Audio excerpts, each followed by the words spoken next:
Hello दोस्तों। तो नए पार्ट में आपका स्वागत है। Part number 4। देखो क्वेश्चन नंबर 1 भी हो गया, क्वेश्चन नंबर 2 भी हो गया है। ठीक है, 1 को हमने 2 पार्ट में किया क्योंकि उसमें ग्राफ बनाना था। ये क्वेश्चन नंबर 2 भी हम कर चुके हैं। अब क्वेश्चन नंबर 3 की बारी है। क्लियर है? इसको भी इसी पार्ट में हम खत्म कर देंगे। डन। क्या कह रहा है कि on comparing the ratios a1 upon में a2, b1 अपॉन में b2 एंड c1 अपॉन में c2, find out whether the following pair of linear equations are consistent or inconsistent। अब ये consistent क्या होता है और inconsistent क्या होता है, इसको पहले समझ लेते हैं और उसके बाद फटाफट से इनके जो है आंसर्स भी कर लेते हैं। क्लियर हो गया? अब देखो हमारे पास मैंने 3 चीजें आपके सामने लिखी है, ये आप भी लिखोगे। मैंने इसलिए आपको बोला था नोटबुक बना लो प्रॉपर। ठीक है ना? देखो क्या लिखा है।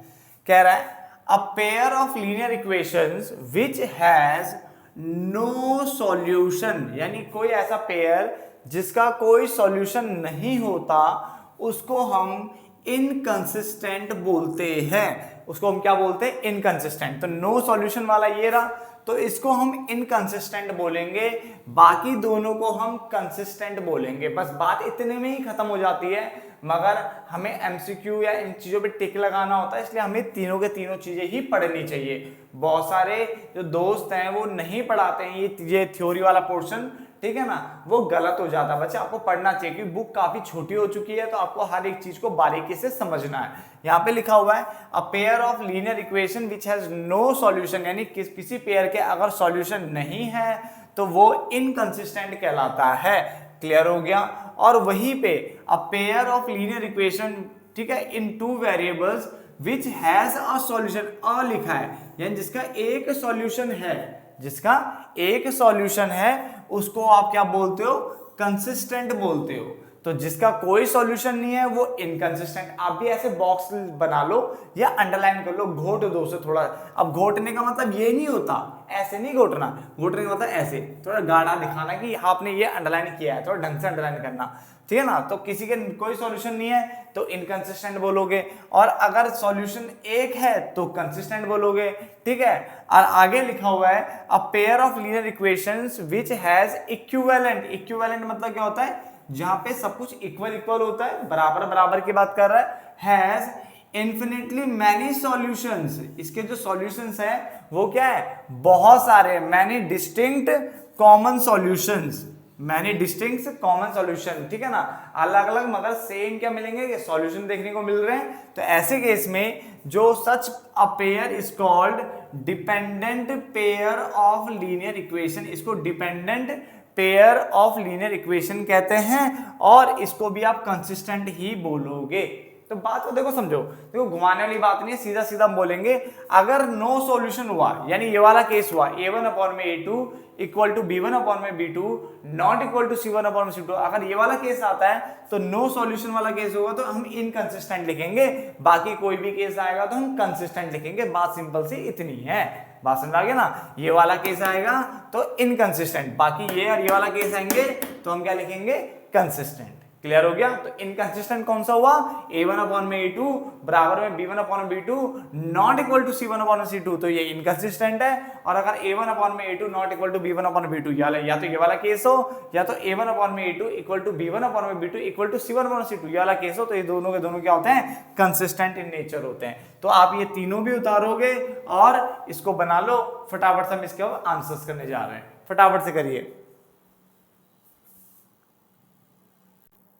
तो फटाफट से देखते हैं, इस क्वेश्चन को करने की कोशिश करते हैं। ठीक है, चलो। इसमें देखो सॉल्यूशन, देखो उसका, इसमें हमें पहले तो इसको सही लिख लेते हैं। 3x प्लस 2y, 5 को इधर ले आता हूं तो माइनस का 5 हो जाएगा इक्वल टू 0। एक जैसा बना लो दोनों को। ठीक है ना? और ये 2x माइनस 3y, ये 7 इधर ले आता हूं इक्वल टू 0, ऐसा बना लेते हैं हमें। ठीक है ना? इस तरफ 0 कर देंगे और बाकी इधर ले आएंगे सारा। अब हम क्या करेंगे? a1 जो है मेरा कितना है? 3, b1 कितना है मेरा?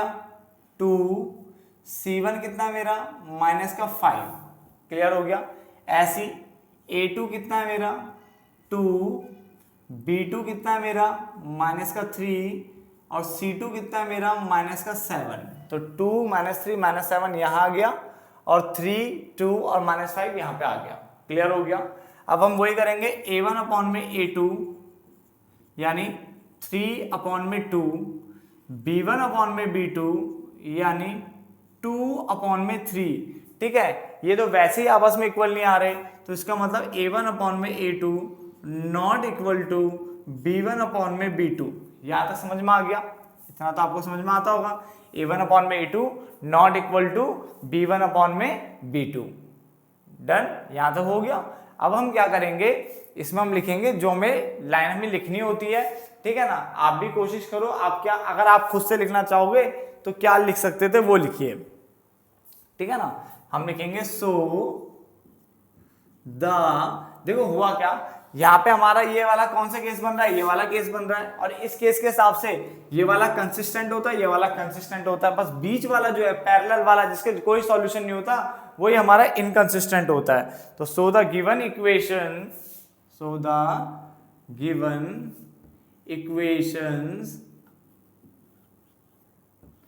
कौन सी गिवन इक्वेशन, 3x + 2y = 5 और 2x - 3y = 7। तो so the given equations intersect each other, ये क्या करेगी आपस में, इंटरसेक्ट ईच अदर, यानी ये जो दोनों के दोनों इक्वेशन है ये आपस में एक दूसरे को क्या करेगी, इंटरसेक्ट करेगी ईच अदर को, and they have only one, क्या होगा, and they have only one, जिसको हम क्या बोलते हैं, यूनिक भी बोलते हैं, सॉल्यूशन।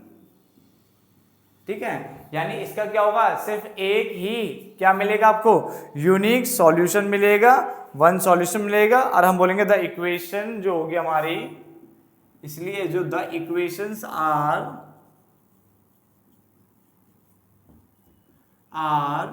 कंसिस्टेंट, क्या रहेगी, कंसिस्टेंट रहेगी। तो so the given equations intersect each other, दोनों एक दूसरे को इंटरसेक्ट करेगी, and they have only one, यानी एक यूनिक सॉल्यूशन, एक ही यूनिक सॉल्यूशन होगा, इसका लिखा हुआ है। ठीक है ना, और द इक्वेशंस आर कंसिस्टेंट, क्योंकि मैंने कहा था ये वाली और ये वाली कंसिस्टेंट होती है, और जिसमें सॉल्यूशन ही नहीं होते, पैरेलल वाला केस होता है, वो इनकंसिस्टेंट होता है। तो ये कंसिस्टेंट है बेटा। ठीक है, फटाफट से नोट डाउन कर लो उसे। अब आगे देखिए ध्यान से, अगला क्वेश्चन है सेकंड, 2x - 3y = 8 और 4x - 6y = 9। क्लियर है, पहले सही कर लेते हैं इसको भी। तो हम लिखेंगे 2x - 3y, इसको इधर भेज देते हैं तो माइनस का 8 हो जाएगा, = 0। इसको भी कर लेते हैं 4x - 6y, 9 इधर भेज देते हैं तो माइनस का 9 = 0। यहाँ तक समझ में आता है। अब वही a1 क्या होगा हमारा यहाँ पे 2, b1 होगा माइनस का 3, c1 होगा माइनस का 8। यहाँ तक समझ में आ गया। ऐसे ही a2 जो होगा वो होगा 4, b2 जो होगा हमारा वो होगा माइनस का 6, और c2 जो होगा हमारा वो होगा माइनस का 9। डन। अब बना लेते हैं a1 अपॉन में a2, तो a1 अपॉन में a2 यानी 2 अपॉन में 4 कितना आएगा 1/2। कितना आ रहा है मेरा 1/2 आ रहा है। वहीं पे दूसरे अगर हम बात करें b1 अपॉन में b2 की, तो माइनस का 3 अपॉन में माइनस का 6, माइनस से माइनस 3 1 जा 3, 3 2 जा 6, ये भी 1/2 आ गया। यहाँ तक समझ में आ रहा है। उसके बाद c1 अपॉन में c2, माइनस का 8 अपॉन में माइनस का 9, माइनस से माइनस कैंसिल 8 अपॉन में 9।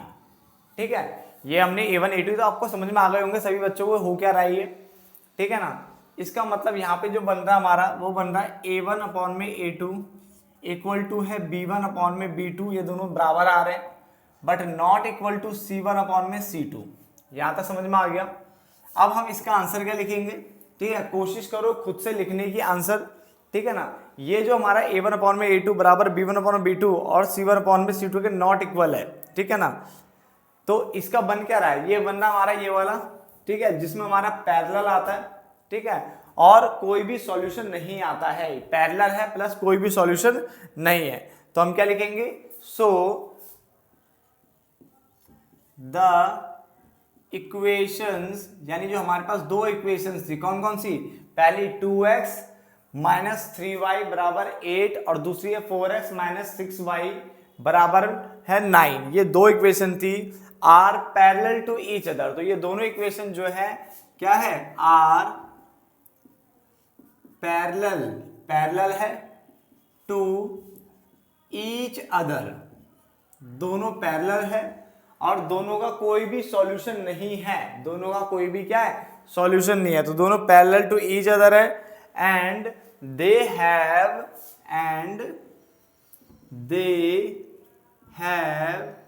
नो पॉसिबल सॉल्यूशन, यानी यहां पे कोई भी पॉसिबल सॉल्यूशन नहीं है इन दोनों का।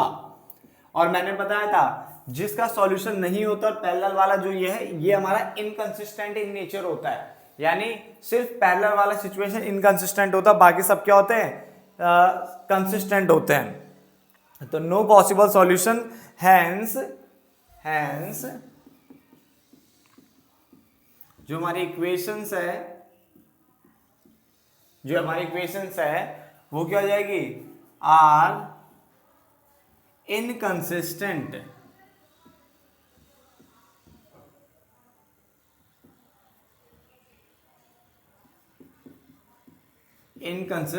ठीक है, हैंस जो इक्वेशंस है वो क्या हो जाएगी, इनकंसिस्टेंट हो जाएगी, ठीक है ना। क्यों इनकंसिस्टेंट, मैंने आपको बताया हुआ है कि जब भी पैरेलल वाली सिचुएशन आएगी जिसके कोई भी सॉल्यूशन नहीं होता, वो इनकंसिस्टेंट होता है, बाकी दोनों क्या होते हैं, कंसिस्टेंट माने जाते हैं। क्लियर है, बोर्ड में जगह नहीं है तो मुझे साइड होना पड़ रहा है, आप प्लीज ध्यान से देखिए, ठीक है। तो ये दूसरा केस भी हमारा खत्म होता है, नोट डाउन करिए फटाफट से। अब इस क्वेश्चन को देखिए, ठीक है, इसमें लिखा है 3/2x plus 5/3y equal to 7, तो सही कर लेते हैं इसको भी। 3/2x प्लस 5/3y, ये 7 इधर कर देते हैं, इक्वल टू में 0, सही हो गया ये। इसको भी सारा लेफ्ट साइड ले आते हैं, इक्वल टू में 0, डन। a1 क्या होगा हमारा 3/2, b1 क्या होगा 5/3 ये रहा, और c1 क्या होगा माइनस का 7, डन। ऐसे ही यहाँ पे a2 होगा हमारा 9, b2 होगा हमारा माइनस का 10 ये रहा, और c2 होगा हमारा माइनस का 14। यहाँ तक तो सबको करना आता है। अब स्टार्ट करते हैं a1/a2। a1 कितना है 3/2, उसके अपॉन में a2 रखना है। a2 कितना हमारा है, ये 9 है, 9 किया।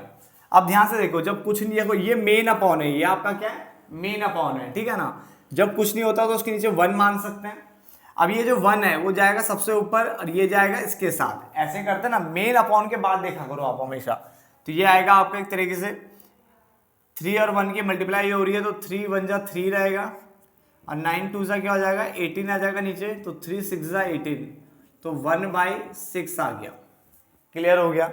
ऐसी b1 अपॉन में b2 करेंगे, तो b1 कितना हमारा 5/3, b1 की वैल्यू 5/3 है। उसके बाद यहाँ पे मेन अपॉन आ गया, और b2 कितना हमारा माइनस का 10, ठीक है।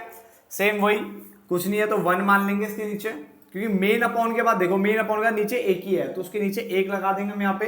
अब ये जाएगा ऊपर इसके साथ, तो उसका मतलब 5 1 जा 5, और ये आ जाएगा आपका 30 आ जाएगा, तो 5 6 जा 30 माइनस 1/6। ये तो पहले ही बराबर नहीं आ रहे, इसका मतलब a1/a2 not equal to b1/b2। यहां तक समझ में आ गया।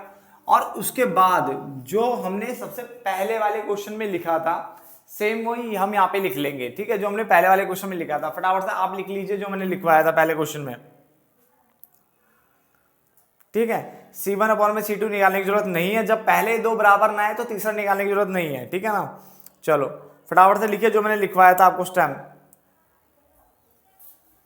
जल्दी बताइए क्या लिखवाया था। सो द इक्वेशंस कौन से वाला केस हमारा, ये वाला है। तो सो द इक्वेशन जहां पे a1 अपॉन में a2 not equal to b1 upon में b2 है, ये इक्वेशन क्या है, आर इंटरसेक्टिंग, ये क्या कर रही है, आर इंटरसेक्टिंग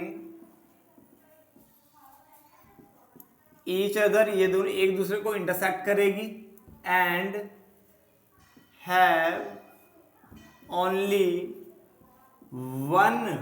वन सॉल्यूशन, सिर्फ इसका एक ही सॉल्यूशन होगा जो कि यूनिक होगा, ठीक है ना। यहां पर लिखना होता है हैंस के बाद वही। अब बताओ ये कंसिस्टेंट होगी या इनकंसिस्टेंट होगी, तो आपको पता होना चाहिए पैरेलल वाली जिसके कोई भी सॉल्यूशन नहीं होते वही इनकंसिस्टेंट होता है, बाकी सारे कंसिस्टेंट माने जाते हैं। तो hence the equations are consistent. तो इक्वेशन कंसिस्टेंट होगी, सिर्फ ये वाली इनकंसिस्टेंट होती है, बाकी सारी कंसिस्टेंट होती है।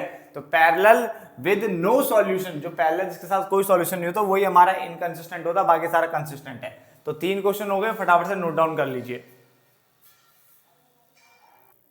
अब अगला क्वेश्चन देखिए इसका, ठीक है, फटाफट से देखिए। एक तो वैसी बहुत ज्यादा गर्मी है, हद से ज्यादा गर्मी, ठीक है। यहाँ पे क्वेश्चन हमारे पास है, इसको हम थोड़ा सही कर लेते हैं पहले। सॉल्यूशन 5x माइनस 3y, इसको उधर भेज देंगे, माइनस का 11 इक्वल टू 0, ये माइनस का 10x प्लस 6y, इसको उधर भेज देंगे, माइनस का यहाँ से प्लस का हो जाएगा 22 इक्वल टू 0। यहाँ तक समझ में आ गया, ठीक है ना। अगर आपको लगता है कि आपको c1 अपॉन में c2 भी सॉल्व करने का मन कर रहा है आपका, तो कर लिया करो, ऐसा कोई दिक्कत नहीं है। a1 अपॉन में a2, b1 अपॉन में b2, c1 अपॉन में c2 आप कर सकते हो, तीनों के तीनों, हर केस में तीनों सॉल्व कर सकते हो, ठीक है। बट जहां पे a1 अपॉन में a2 not equal to b1 upon में b2, यानी यहीं पे खत्म हो जाएगा, ठीक है। तो फिर आपको उतना ही शो करके दिखाना, मतलब a1 अपॉन में a2 not equal to b1 upon में b2। बट सॉल्व आप तीनों कर सकते हो, बट जब लास्ट में दिखाने की बारी आएगी, अगर यहीं पे यही मैच नहीं करा तो इतना ही शो करके दिखाना पड़ेगा, ठीक है ना। निकाला आप तीनों सकते हो, समझ में आ गया, आप तीनों निकालो, कोई दिक्कत नहीं है उसमें। तो यहाँ पे देखो a1 कर लेते हैं, a1 हमारा 5 आ रहा है, b1 हमारा -3 आ रहा है, और c1 हमारा माइनस का 11 आ रहा है, a2 हमारा माइनस का 10 आ रहा है, b2 हमारा 6 आ रहा है, और c2 हमारा 22 आ रहा है, ठीक है। a1 अपॉन में a2 कितना आएगा, 5 अपॉन में -10, तो 5 1 5, 5 2 10, तो माइनस का 1/2 आ गया। ऐसी b1 अपॉन में b2 कितना आएगा, -3 अपॉन में 6, तो 3 1 3, 3 2 6, तो माइनस का 1/2 आ गया। और c1 अपॉन में c2 भी निकाल लेते हैं, क्योंकि सब बराबर आ रहे हैं भाई। तो कितना आएगा, माइनस का 11 अपॉन में 22, तो 11 1 11, 11 2 22, माइनस का 1/2, ठीक है। तो मैंने तीनों निकाले, क्योंकि तीनों ही इक्वल आ रहे हैं, तो निकालने पड़ेंगे। अभी बात समझो, अगर मान के चलो ये दोनों ही पहले, ये मान लो 1/2 आता है, ये मान लो 5/2 आता है, ठीक है ना। तो क्या इसको निकालना है, निकालना चाहते हो निकाल देना, कोई दिक्कत नहीं, बट फिर आंसर तो इसके हिसाब से दिखाया जाएगा ना, अगर ये दोनों आपस में इक्वल नहीं आ रहे तो। आप निकाल तीनों सकते हो, मैं बार बार बोल रहा हूं, आप हर किसी क्वेश्चन में तीनों निकाल लो, कोई दिक्कत नहीं है, ठीक है ना। बट अगर ये दोनों बराबर नहीं आ रहे तो ये वाला आंसर होगा, ये दोनों बराबर आ रहे बट ये बराबर नहीं आ रहा तो ये वाला आंसर होगा, और तीनों ही बराबर आ रहे हैं तो ये वाला आंसर होगा। क्लियर हो गया। तो फटाफट से देख लो उसमें क्या आ रहा है। इसमें हमारा a1 अपॉन में a2 इक्वल टू है b1 अपॉन में b2 और इक्वल टू है c1 अपॉन में c2, तीनों के तीनों ही बराबर आ रहे हैं, ठीक है ना। तो ये कोइंसिडेंट होंगे, इन्फिनिटली मैनी सॉल्यूशन देखने को मिलेगा, और ये भी हमारा क्या होता है, कंसिस्टेंट होता है। क्या होता है, कंसिस्टेंट होता है। फटाफट से आप भी लिख लीजिए, ठीक है ना। 11 मिनट की वीडियो ये वाली भी जा चुकी है, ठीक है। इसका सेकंड पार्ट मैंने बीच में ब्रेक कर दिया था ना, तो जोड़ करके तो तकरीबन 20 मिनट के आसपास आ गया होगा अब तो, ठीक है ना।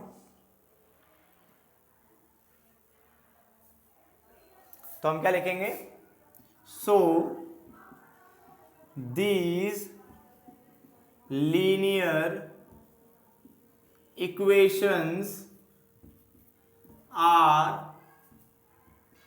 कोइंसिडेंट, ठीक है।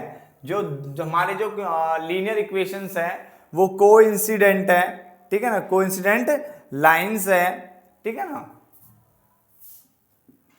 Lines, and have infinitely many solutions, ठीक है, बहुत सारे सॉल्यूशंस होंगे, ठीक है, यहां तक। और इसको हम क्या बोलेंगे, इसको हम बोलेंगे कंसिस्टेंट। क्या बोलेंगे, consistent. Hence the equations are, वो लास्ट में लाइन तो कॉमन ही है, हैंस द इक्वेशंस आर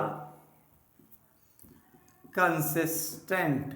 क्या है, कंसिस्टेंट, क्योंकि ये भी कंसिस्टेंट है और ये भी कंसिस्टेंट है, बट बीच वाला क्या है, inconsistent, parallel with no solution. फटाफट से नोट डाउन कर लो।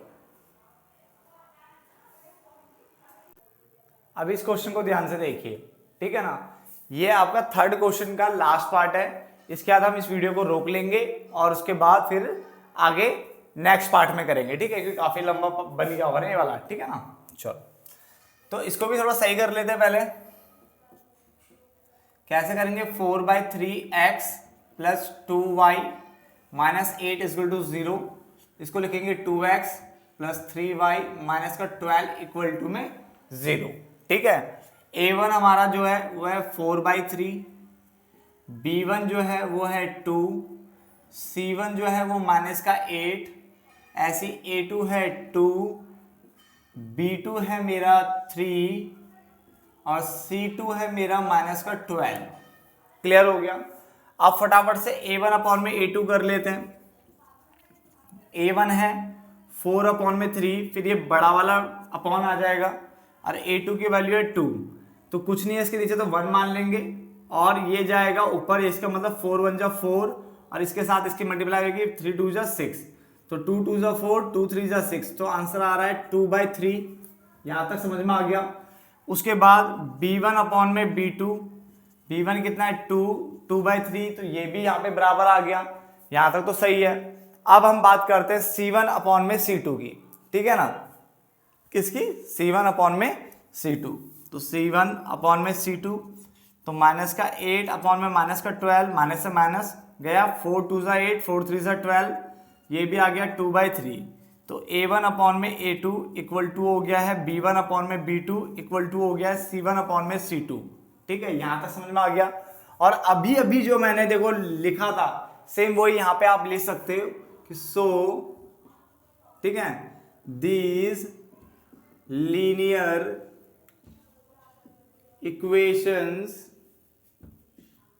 आर क्या, कोइंसिडेंट लाइंस, ठीक है, ये लिखवाया था मैंने, जो अभी भी लिखवाया था सेम, क्योंकि तीनों बराबर ही आ रहे हैं, तो आप प्लीज लिख लीजिए, ठीक है ना, कि ये जो लीनियर इक्वेशंस है आर कोइंसिडेंट लाइंस है, जिसके क्या है, and have infinitely many solutions,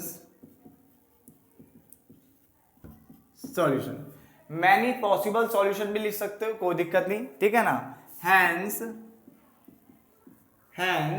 उसके बाद वही जो लाइन मैंने लिखवाई थी आपको, क्या बोलोगे, द इक्वेशंस आर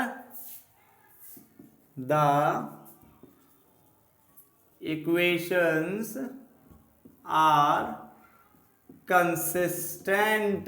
क्या है, कंसिस्टेंट, क्योंकि ये कंसिस्टेंट बीच वाला इनकंसिस्टेंट। तो मेनली जो हमने समझा वो क्या समझा कि जो पैरेलल वाला होता है जिसमें नो सॉल्यूशन वाला होता है वो ही इनकंसिस्टेंट होता है, बाकी सब कंसिस्टेंट होता है। इस पार्ट को यही खत्म करते हैं। होप सो आपको ये समझ में आ गया होगा। तो फिर मिलते हैं क्वेश्चन नंबर 4 में, बट वो नेक्स्ट पार्ट में। धन्यवाद दोस्तों।